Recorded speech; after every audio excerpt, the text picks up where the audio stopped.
The three branches of our government. The government has three branches to help keep its power equal. They are called the judicial branch, the executive branch, and the legislative branch.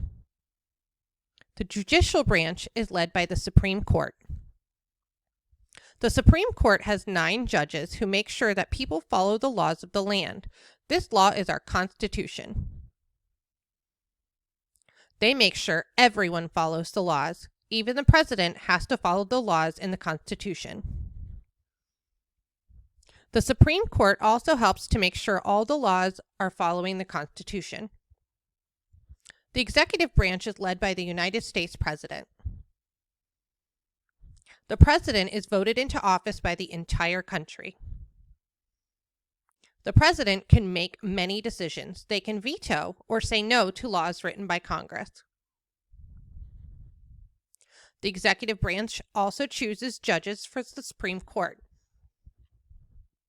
The legislative branch is led by both the Senate and House of Representatives. Together, they are called Congress. The legislative branch is voted into office by each state. Congress writes laws to help all people. Sometimes that takes a long time to decide.